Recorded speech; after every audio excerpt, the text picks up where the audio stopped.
So, ich melde mich hier jetzt einmal live zu Wort, so wie das der Wolfgang in der Gleiswüste einmal macht, weil heute der Text einfach viel zu viel wäre, als dass man das alles irgendwie beschreiben könnte. Super, jetzt bleibt hier gleich mal die Locomotion hängen. Glaubt bitte nicht, super peinlich das Ganze, glaubt bitte nicht, dass in die Videos, dass das alles wirklich so funktioniert wie in die Videos immer, ja. Jetzt bleibt er hängen, das habe ich noch nie gehabt da, ich weiß nicht warum, ich werde mir jetzt ein bisschen anschieben. Aber insgesamt ist es doch sehr schön, wie da die Züge fahren, ne, im Hintergrund. Ja, echt peinlich. Und vor allem ist es genau vor der Kamera natürlich passiert.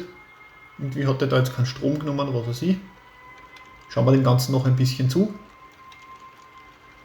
Ja, so eine schöne, sonore Stimme wie der Wolfgang aus der Gleiswüste habe ich jetzt nicht. Da müsst ihr halt mit meiner jetzt Vorlieb nehmen, was soll's. Das schaut schon cool aus, gell? Wenn da die Züge sich so durchwursteln und winden. Normal stehe ich mittendrin.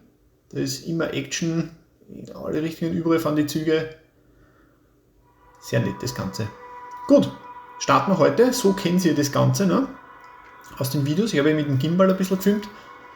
Überall hat man heute nicht mit dem Gimbal filmen können, weil es einfach, man kommt mit dem Gimbal nicht so zu die Detailszene, da muss man wieder zoomen. Deswegen wird es heute teilweise ein bisschen ruckeln, dafür muss ich mich entschuldigen. Das geht leider nicht besser oder ich habe noch keinen besseren Weg gefunden. Ja, da sieht man die Locomotion, wie sie rauffährt, ne, mit dem Schiebewandwagenzug. So kennt ihr das Ganze als Neustadt, aber ehrlich, habt ihr jetzt die Details gesehen in dieser Szene, die da in Wahrheit alle zu sehen waren? Nein, glaube ich nicht. Deswegen schauen wir uns das heute an. Es wird also heute keine Züge dann zu sehen geben. Starten wir hier an dem Teich. Im Hintergrund also die Züge vorbeifahren. So, jetzt stellen wir den Zug mal ab. Da steht er jetzt. Beginnen wir oben bei der Haltestelle Küb. Fragen manchmal die Leute, woher kommt eigentlich dieser Personentunnel, ne, dieser Übergang, den man da sieht. Ja, der kommt da hinten, ihr seht ihn hinter dem VW Beetle Cabrio raus, da, genau. Und bildet einen direkten Zugang, also müsst ihr euch halt vorstellen natürlich, zum Romantik Hotel Schönblick. Da haben wir jetzt in Großaufnahme mit einem ÖBB-Schild, das auch beleuchtet ist in der Nacht. Ne. Da steht da Audi Q7 von Walter Blütenkranz. Den verlinke ich euch nachher oben. Macht tolle Videos von der Semmeringbahn. Hat übrigens auch das richtige Kennzeichen. Hier steht ein Trompetenbläser, warum immer, fragt es mich nicht, der steht da und tut halt runter. Trompeten sozusagen. Das Romantik Hotel Schönblick vom Noch ist ein ganz toller Lasercut-Bausatz. Da sieht man da wie unten ein paar Palmen aufgestellt im Eingangsbereich. Ne? Dann habe ich da diesen See angelegt, Teich. Da ein paar Badegäste vorbeikommen. Es ist zwar schon Spätherbst in Neustadt, aber so ein paar warme Stunden hat man noch. Im Wasser ist niemand, es ist offenbar schon zu kalt. Also in der Sonne liegen geht noch. Einen kleinen Steg habe ich angelegt. Ja, ansonsten gepflegter Rasen, ne? Normaler Hotelbetrieb. Auf der anderen Seite ist das Restaurant im Außenbereich. Da sieht man die Leute alle essen. Da hinten ist ein kleiner Spielplatz, habt ihr ihn jemals gesehen?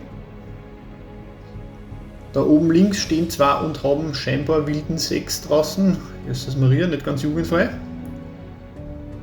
Die Kinder da unten kriegen von dem natürlich nichts mit. Ne? Die spielen da mit dem Hund, ein kleiner Spielplatz.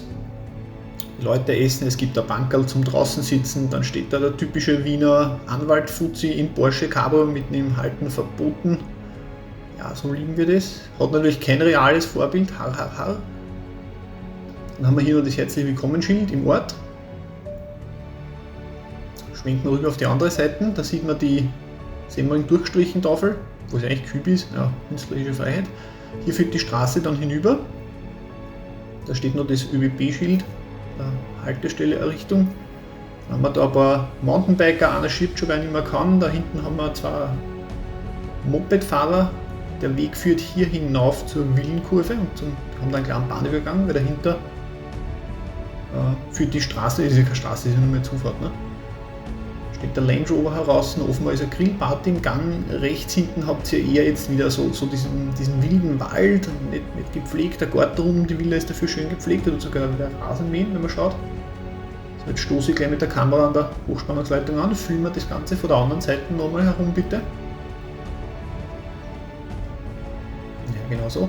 Da sieht man wieder, der Garten schön gepflegt, ne, das Gras ordentlich geschnitten und direkt im Hintergrund, hinterm Zaun geht es dann los mit Fahne, Büsche, Waldboden. Da bin ich daheim bei diesem Metier, diesem ganzen Landschaftszeug. Und jetzt rüberschwenken geht die Straße hier unterhalb der Bahn durch. Da haben wir wieder diese wüde Stätten rauf zum Bahndamm. Hier jetzt der gepflegte Garten vor der Villa, da oben schreit irgendwie runter, dass scheinbar das Essen fertig ist. Herrlich. Blumenbeete gibt's. Dann stehen hier Autos mit deutschen Kennzeichen, weil hier sind Gäste vor Ort. Hier haben wir also die Gartenbahn-Crew. So in etwa müsst ihr das bei uns auch vorstellen, wenn der Christian aufbaut im Garten. Christian hat übrigens diese Gartenbahn gebaut aus Holz. Urklar das Ganze, da gerade überall die Leute herumliegen, wieder am Boden, verrenken sie, um die besten Bilder zu machen. Wer von diesen ganzen Leuten jetzt der Schlingel Christian ist, dürft ihr euch aussuchen. Wahrscheinlich der mit dem Bier in der Hand. Nein, das ist ja wahrscheinlich nicht. Ja, dann geht es da hinten wieder weiter, Garten zu Ende, dahinter wieder Wildnis, es sitzt der Hase, es gibt Fahne, Totholz, viel Laub liegt am Boden, Fliegenpilze. Ja, ist euch das ehrlich jemals aufgefallen, wenn ich da gefilmt habe? Wahrscheinlich nicht. Dabei ist das so schade, das ist das, was mir eigentlich am meisten Spaß macht bei der Modellbahn. Schon sehr herbstlich, jetzt zoomen wir ein bisschen raus, ja. Weiter geht es dann zur Ladestelle, die kennt ihr ja, der Handymaster. So, die Ladestelle hat hier eine Straße Richtung irgendwo hin, die braucht ja einen Zugang, ne, für die LKW. Dann gibt es hier einen kleinen Gerätegüterschuppen, wo halt ständig Maxeln herumbauen und laden. Es gibt schweres Gerät zum Verladen, Beladen, Entladen. Rübenförderband sieht man im Hintergrund stehen. 2 Waggons stehen außerdem gerade an der Ladestelle, also da wird immer irgendwas gemacht. Das gefällt euch in die Videos immer sehr gut und macht mir sehr großen Spaß, muss ich sagen. Wenn man jetzt hinten schaut, führt ein Weg hinauf zum Bahnwärterhaus, eines von mehreren Bahnwärterhäusern, die ich in Neustadt habe. Christian kritisiert immer wieder, so auch jetzt wahrscheinlich dann in den Kommentaren, danke vorab, dass die Steine zu groß sind. Also von der Fassade steht halt eine mächtige Tanne daneben, dahinter gibt es einen kleinen Gemüsegarten, da steht so ein Typ und schaut runter auf die Verladestelle, warum auch immer. Sonnenblumen wachsen. Nochmal rüber auf die andere Seite, genau, da gibt es auch so einen kleinen Gemüsegarten und wie in echt auf der Semmeringbahn fahren die dort die Züge quasi mitten durchs Wohnzimmer. Also ist nicht cool für jemanden, der auf sowas steht. Ja, flankiert von dieser großen Tanne da oben eben.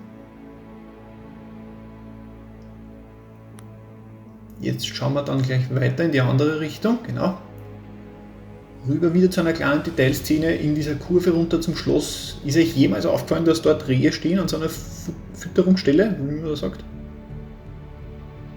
Stehen dort und schrecken sie nicht, weil es fährt alle paar Minuten der Zug vorbei, da kennen sie sich aus, das sind sie gewöhnt. Dann geht es runter zur Autobahn, die kennen sie aus den Videos. Hier gibt es ein paar Details, die man oft nicht sieht. Die Leute fragen oft, wie schaut es im Tunnel drin aus? Naja, wenig überraschend, Wiener Tunnel. Am Ende hinten klebt ein Foto drin. Schaut aber in Wahrheit nie wer eine, außer wir jetzt. Hier steht die Polizei und die ASFINAG und winkt Autos raus, wobei gerade so viel Verkehr ist. Macht Vignettenkontrolle. In der Mitte stehen die Delta-Blöcke, die gerade nicht benötigt werden. Da hinten, jetzt habe ich den LKW ein bisschen auf die Seiten geschoben, gibt es von der ASFINAG so eine kleine Ausweichstelle. Wenn was gebaut wird, da steht gerade ein LKW mit so einem Pfeil. Schauen wir rüber Richtung Schloss Glocknitz, Entschuldigung. Da sieht man jetzt Wanderer, Mountainbiker, einen Hochstand, irgendwelche Berittenen, scheinbar Kiewerer, keine Ahnung, was die da machen. Wieder alles sehr auf natürlich, hier sieht man Schwammerl, also Pilze wachsen da wieder diese kleinen Braunen, die sind so extrem klar, ja, das ist echt ein Horror. Jede Menge Gebüsch, Gestrüpp, Laub liegt am Boden, wir sind im Spätherbst, gell?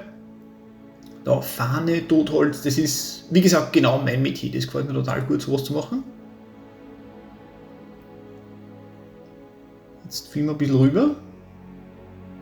Törö, hier ist der fliegende DeLorean von Zurück in die Zukunft Teil 2. Hat mir meine Ex-Freundin damals geschenkt, finde ich irrsinnig cool. einbauen müssen, der fliegt da hinten herum. So was man halt nicht überall sieht. Dann sieht man dann einen Wanderer, der durchs hohe Gebüsch kraxelt, der tut da nicht hinpieseln, auch wenn es vielleicht so ausschaut, sondern der wandert da Richtung Anlagenkante. Wenn er rüber schaut, sieht man inspiriert vom Semmering-Bahnwanderweg direkt an die Bahngleise entlang, so ein Mountainbiker-Pärchen, die da entlangfahren. Eine Sitzbank gibt es, eine Hundekackstation, fantastisch. Hier liegt schon viel Laub am Boden, wenn Sie schaut. Wenn wir eben im Spätherbst sind, dann haben wir da oben das Schloss Glocknitz, von dem Sie meistens wenig sieht, obwohl es eigentlich recht imposant ist. Das hat mir der Gottfried damals gebaut. In der Mittendrin ist dieser Kibri-Kirchen-Bausatz. Schaut, dass man es so selten sieht, aber es ist halt irrsinnig weit oben. Ne? Wenn wir da jetzt rüber schwenken, genau, das kennen Sie die Szenen, da fahren die Züge immer, ne? Aber habt ihr jemals diesen Schwammerl-Pflücker da unten gesehen, der direkt neben die Gleise hockt? Das ist so ein Busch-Action-Set, nennen sie das. Kostet so ein Maxel 10 Euro, fantastisch, dafür ist es halt echt cool. Und wieder hier möglichst viel Wildnis und Blumen, Fahne, Laub.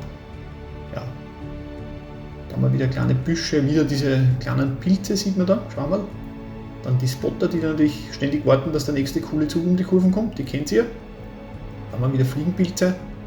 Ja, und möglichst viel Gestrüpp und so, dass halt dieser Wildnischarakter dort rüberkommt. Ne? Da tut keiner raus und an, da schaut es halt wieder aus. Da kraxeln nur die Spotter durch die Gegend und holen sich einen Zeck. So, schwenken wir ein bisschen hinauf, ja, sehr gut. Da haben wir die Wiese zum Starten von den Paraglidern. Ne? Der nimmt sich den und rennt damit viel Schwung ab und kommt hoffentlich über diese Schneenasen drüber, die ja vor Lawinen schützen im Winter oder so. Dafür der Wanderweg rüber. Links geht es runter zur Kapelle, die wir dann noch sehen werden. Rechts geht es rauf zum Schloss. Da gibt es ein kleines Gehöft. Ja, eingezäunte Ziegen.